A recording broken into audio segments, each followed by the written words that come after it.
Assalamualaikum warahmatullahi wabarakatuh. Bismillahirrahmanirrahim. Alhamdulillahirabbil alamin. Alhamdulillahilladzi hadana li hadzal majlis wa ma kunna linahtadiya laula an hadanallah.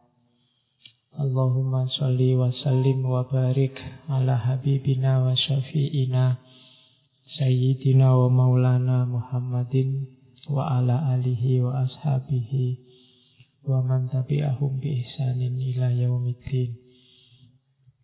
Amma ba'du. Bismillah. Kita mulai lagi ngaji filsafat kita. Mbahnya filosof Aristoteles. Kenapa komunikasi itu butuh etik? Jadi Aristoteles ini punya teori, mungkin orang pertama yang berteori tentang retorika. Cara ngomong yang menarik, cara ngomong yang bisa tepat guna. Sebenarnya ini ilmu langka. Jarang orang yang mau mendalami. Mungkin kalian ada yang tertarik, belajarlah retorika. Hari ini banyak orang ingin menang kalau ngomong, ingin menang kalau debat, tapi tidak ngerti retorika. Akhirnya kemenangannya sia-sia.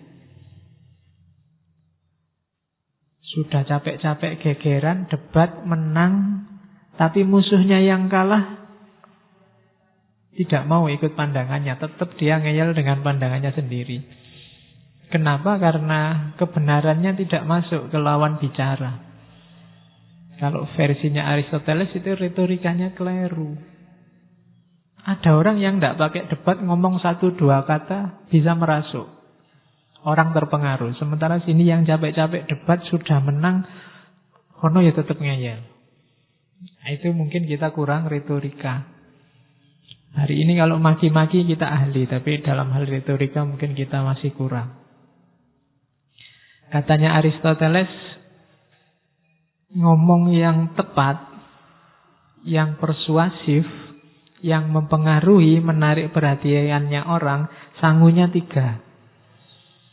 Sangu itu apa bahasa Indonesia ini? Bekalnya 3. Logos, etos, pathos. Etosnya nomor 1. Etos, logos, pathos. Ini kayak jagoannya Trimas Ketir. Etos, logos, pathos. Etika komunikasi itu etos ini.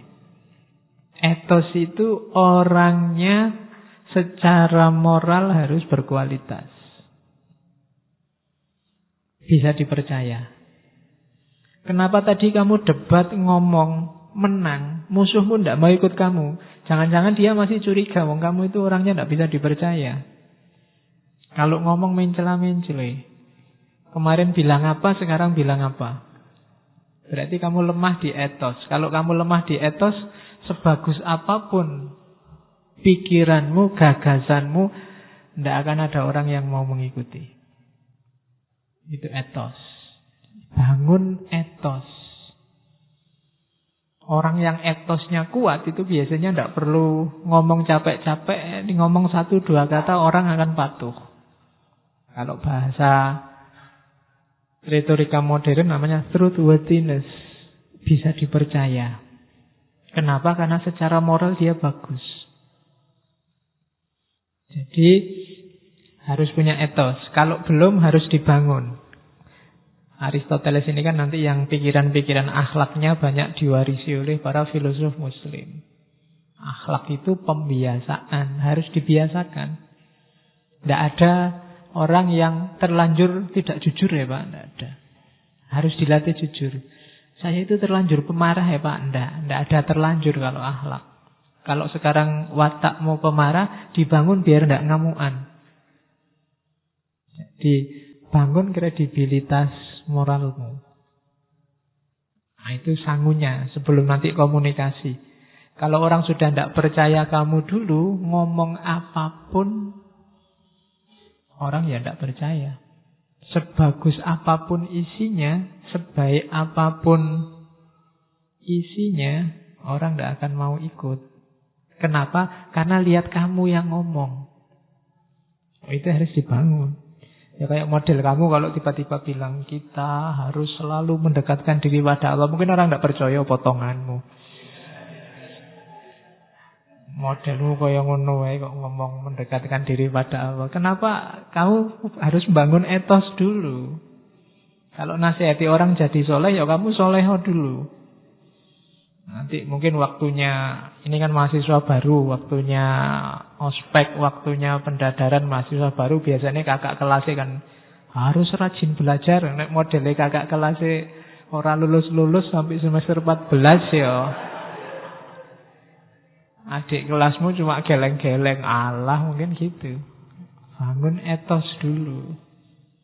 Jadi harus truthworthiness. Bisa dipercaya dirimu seperti apa, nanti kalau menasihati orang, ngomong ke orang lain, bisa langsung masuk. Kan ada cerita Mahatma Gandhi, mungkin pernah saya ceritakan tadi ngaji apa. Jadi satu ketika ada ibu-ibu datang ke Gandhi. Ibu-ibu ini sumpek sama anaknya, dia punya anak, bawa anaknya. Anaknya ini punya penyakit, tidak boleh makan garam. Dinasehati bolak-balik sama ibunya, tidak bisa. Pokoknya dia selalu pinginnya makan garam. Akhirnya dibawa ke Gandhi. Sama Gandhi, wah saya tidak bisa kalau nasihati sekarang, ibu pulang dulu, nanti kembali kira-kira 2 minggu lagi. Baru saya bisa nasihati. Akhirnya ditunggu 2 minggu, 2 minggu kemudian balik lagi ke Gandhi. Ini sudah 2 minggu Pak Gandhi, tolong anak saya dinasehati. Nasihatnya simple. Apa bahasa India itu? Pokoknya, nak, mbok kamu jangan makan garam. Cuma kalimat itu aja. Dan besoknya anak ini sudah gak mau makan garam lagi. Ibunya heran. Kok aneh ya, tak nasihati sampai capek, tidak jalan-jalan. Gandhi cuma 1 kalimat itu aja jalan. Ditanyain lagi ke Gandhi, Pak Gandhi kok bisa ya sampean ampuh tenan ya nasihati? Katanya Gandhi, enggak. 2 minggu yang lalu waktu ibu datang pertama kali ke sini, saya masih makan garam. Saya yang makan garam, tidak mungkin bisa nasihati anak ini untuk tidak makan garam. Maka waktu 2 minggu ini saya manfaatkan untuk pantang makan garam juga. Setelah 2 minggu mulai mungkin, kalau bahasa Aristoteles tadi, truthworthiness, dia jadi sosok yang bisa dipercaya kalau ngomong melarang makan garam. Sehingga ampuh. Makanya kalau di TV-TV banyak pejabat bilang, mari kita bebas korupsi, kenapa ndak ampuh? Jangan-jangan kan itu. Ya, jangan-jangan masih kesenggol dikit-dikit sama itu. Karena sosoknya sendiri ndak punya etos itu. Maka pertama-tama komunikasi efektif itu bangun etos. Bangun moralitasmu sehingga orang bisa percaya. Yang kedua logos. Etos ini yang kita bahas hari ini. Etika dalam komunikasi. Yang kedua logos. Logos ini masuk akal. Yang kamu omongkan bisa ditangkap orang lain. Itu namanya logos.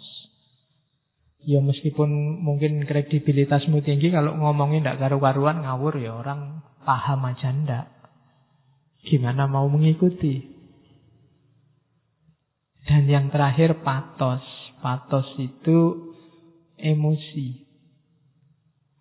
Jadi tulus dari dirimu sendiri dan bisa mempengaruhi orang yang kamu ajak bicara. Buktinya kamu sukses komunikasi itu di orang yang kamu ajak bicara. Kalau dari kata-katamu orang kemudian jadi terpengaruh. Kalau sedih dia jadi nangis. Kalau senang dia jadi ketawa. Ini ada unsur patosnya. Emosi terlibat. Ya kayak penceramah itu. Kalau penceramahnya semangat, orangnya wah jadi semangat. Kalau ngomongnya kayak saya gini, kelemek-kelemek, kamu jadi ngantuk. Loh itu berarti saya sukses, ada patosnya. Jadi ada emosi terlibat. Yang sini adem, sana ikut adem, tidur. Oke, jadi itu namanya patos. Jadi komunikasi itu kalau 3 ini terlibat, retorikamu bagus, sudah sukses. Ya nanti ada teori turunannya detail.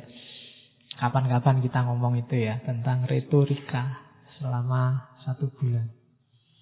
Jadi itu etik dalam komunikasi. Ada etos, ada logos, ada patos. Ini kalau zaman Yunani namanya trivium. Jadi 3 bidang utama. Kenapa ini penting zaman itu? Kehidupan Yunani era filsafat awal itu kan isinya diskusi-diskusi. Orang saling bertukar pikiran, saling mengadu pandangan. Maka dibutuhkan 3 ini. Oke, terus dari situ kita butuh etos, etika komunikasi. Definisinya itu kalau dalam bahasa Inggris. Kamu terjemah sendiri ya. The principle governing communication. Prinsip-prinsip yang mengatur komunikasi. The right and wrong aspect of it. Aspek benar dan salahnya komunikasi. The moral and immoral dimension relevant to interpersonal communication. Moral, dimensi moral dan immoral. Diingat-ingat yang belajar etika, moral itu lawannya immoral, bukan amoral. Awas keliru. Kalau ada mahasiswa dan mahasiswi kok masuk kamar mandinya masjid siang-siang berdua, itu immoral, bukan amoral. Kalau amoral itu perbuatan yang tidak berhubungan dengan moral. Misalnya saya garuk-garuk kepala saat ini, mungkin itu tidak bisa dijudgment secara moral baik atau buruk. Ini tidak ada hubungannya sama moral. Tapi kalau saya meludah ke situ, ke karpet itu mungkin immoral. Jadi amoral itu tidak ada hubungannya sama moral. Misalnya yang pakai kopiah dan tidak pakai kopiah di sini itu tidak bisa dinilai yang pakai kopiah lebih moral, yang enggak. Itu sifatnya netral, tidak berhubungan dengan apapun. Itu namanya amoral. Jadi, Pak, saya makan di angkringan. Nah, itu mungkin perbuatan amoral. Tidak ada hubungannya sama moral. Jadi kalau ada temanmu mau ngangkring, kamu melakukan perbuatan amoral. Ya, cuma di kita sering kesannya amoral itu tidak bermoral. Padahal yang tidak bermoral itu immoral. Jadi perbuatan itu kan ada baik, ada buruk, ada netral. Yang netral ini amoral. Yang jelek itu immoral. Jadi immoralitas lawannya moralitas. Itu yang dibahas. Jadi etika komunikasi itu yang dibahas prinsip-prinsip komunikasi apa saja. Yang benar dan yang salah. Biasanya ngomong kontennya. Atau moral dan tidak. Moral dan tidak itu biasanya kita definisikan baik dan buruk. Ini kan nilai-nilai dasar kalau dalam hidup kita. Benar, salah, baik, buruk. Ada lagi sebenarnya yang ketiga nanti. Nilai estetik. Kalau komunikasi nanti isinya pantas atau tidak pantas. Ada sesuatu itu ya benar, ya baik, tapi tidak pantas. Tidak pantas itu ya tidak selayaknya. Biasanya sifatnya lokal. Jadi Tidak pantas itu biasanya ada harmoni yang tidak pas, terkacaukan. Nah itu levelnya namanya estetik. Kalau baik buruk namanya levelnya etik. Kalau benar salah biasanya yang paling utama levelnya logik. Jadi ngomong itu ya ngomonglah yang benar, jangan yang salah, dengan cara yang baik dan pantas. Oke, kalau pantas itu ya harmonis, cocok, sesuai. Nah, etika komunikasi ngomong itu. Jadi setiap orang pasti berkomunikasi karena setiap orang makhluk sosial. Cuma komunikasi harus belajar teorinya. Makanya ada etika komunikasi. Oke, dilanjut. Nah, ini dasar teorinya dulu. Ini pelan-pelan belajar etika. Jadi hidup ini paling dasar itu belief. Jadi justru dalam hidup kita itu yang paling mendasari hidup kita itu apa yang kita percaya dan yang tidak kita percaya. Dari belief nanti berkembang jadi nilai-nilai. Nilai itu contohnya perdamaian, persaudaraan, keadilan, itu kan nilai. Jadi yang paling dasar akarnya itu belief. Kalau kalian lihat ada orang kok modelnya gitu orang ini, kalau ingin ngerti kok bisa ada orang kayak gitu, coba dilacak sampai akarnya. Apa dasar-dasar yang dia percaya, itu belief. Dari situ nanti lahir nilai. Hidup kita itu yang penting damai, sejahtera, aman. Nah, ini nilai. Apapun boleh terjadi, yang penting adil dan tidak ada penindasan. Ini nilai. Nilai nanti diterjemahkan dalam norma. Norma itu bahasa lainnya mungkin dekat ke aturan. Kalau tadi kan masih prinsip nilai itu, kalau ini aturan. Kalau dalam belajar etika, aturan itu ada dua, norma itu ada dua, ada yang umum, ada yang khusus. Yang umum ada tiga, kalau kuliah tenanan ini. Ya, norma umum itu ada tiga, yaitu hukum, moral atau etika, dan kesusilaan atau etiket. Prinsip-prinsip tadi diterjemahkan dalam hidup sehari-hari. Kalau kesadarannya orang masih rendah, biasanya pakai hukum. Dibikin undang-undang, dibikin aturan, dibikin KUHP. Demi apa? Mewujudkan prinsip-prinsip tadi dari belief yang dipercaya. Jadi hukum itu untuk menerjemahkan nilai yang dipercaya untuk ngatur masyarakat. Misalnya ingin keadilan, ya dirumuskan hukum untuk menata agar hidup ini jadi adil. Ada etiknya, kalau ini moral batinnya, sikap batinnya. Jadi biasanya moral, kalau orang sadar, orangnya sudah punya kesadaran hukum yang tinggi, biasanya masuknya level etik, moral, nggak perlu diperintah, nggak perlu diancam, sudah jalan karena dia sudah sadar, moralnya sudah bagus. Ada lagi etiket. Etiket itu kesusilaan. Bedanya etika sama etiket, misalnya menghargai orang tua itu moral, cium tangan itu kesusilaan.